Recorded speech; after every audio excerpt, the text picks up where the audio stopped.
All right, boys. I want to go ahead and talk today briefly before we get into this week. I want to cover slants real quick with our defensive line. I'm also went out today covering our Mike linebacker stunts, Mamba and Moses, which we've covered for most in the past. And then for your DBs, I'll have one out for our cover two and our match covers today. Let's talk about D-line slants first. Okay, we're talking about our defensive line slants. Say we've got a right call here. So if I'm the Mike linebacker, we've got a right call. We're in 2I, 3, and we're in R5. Let's say we have called slant right. Now our Mike linebackers, this is slant. Okay, this is right, my right arm. This is left. This is strong, and that's weak. Okay, so we're going to slant. Right here, we're going to do slant left. On this particular scenario, we're going to go slant left. Okay, if I'm running slant left, what I want to understand, the concept I want to get through my head, I am going shoulder to shoulder. Okay, if I'm a 3 technique here, like this guy or our inside lineman, we're going slant left. Okay, slant left will take me to the next shoulder to that direction, to the left side. That takes me to the inside shoulder of this guard. I'm now crossing face and playing a different gap. Okay, if I am this, if I'm this defensive end, we're running slant left. Okay, running slant left. Okay, I'm this defensive end. There's nobody else outside of me. There's no tight end. There's no wing. There's nothing. My slant, my gap is already there. I'm going to step with my left foot. I'm not necessarily changing my gaps. Okay, so in a slant left call, got to have that left foot back so we can quickly, with that 1 foot, step and gain to that gap. Okay, same thing over here. We're running a slant left call. I have my feet correct so I can cross face and get to that shoulder, get to that gap. Okay, defensive end, same thing. Slant left, I'm tight to his eye.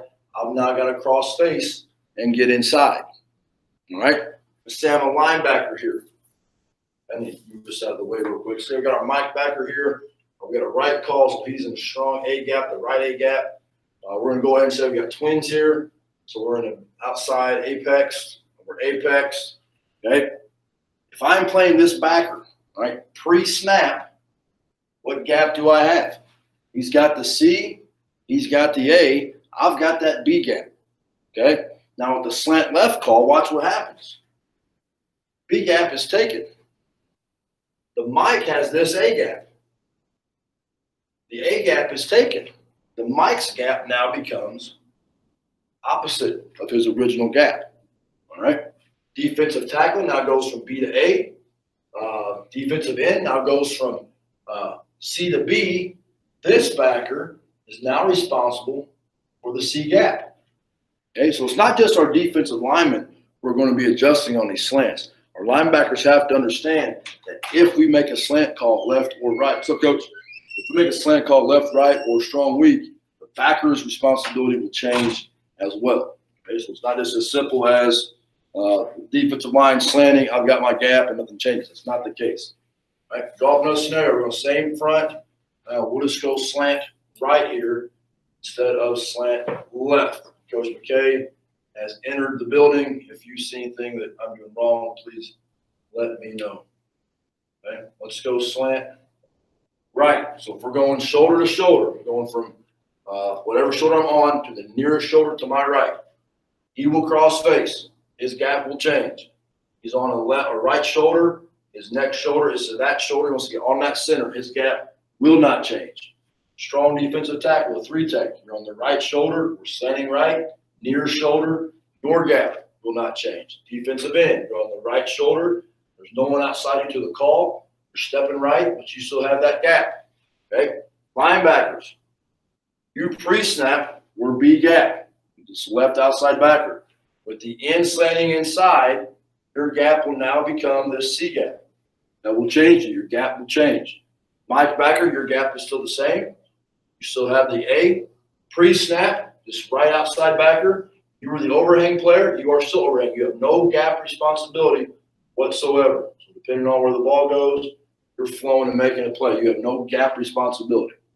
The only thing that changes here will be this one outside backer if we're running a slant right out of that scenario. Make sense? You need to add, you think of? Pretty simple. Got covered slant left,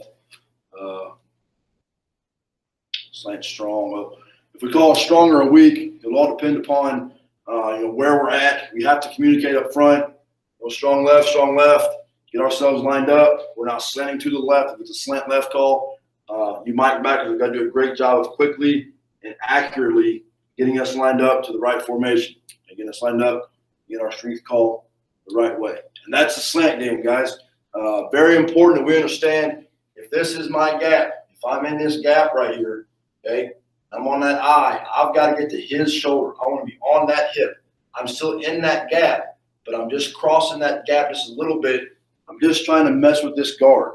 Okay, if we're running our zone, if Coach Bragg's running the zone against us, if we cross face, if we can get his shoulders turned a little bit, and Zen can cross face, or Johnson or Trace, whoever can cross face the defensive end down the line of scrimmage, we take away a lot of those cutbacks. We make their life harder by moving up front when they're wanting to step and climb, punch and climb, as we're calling it this year on the offensive line.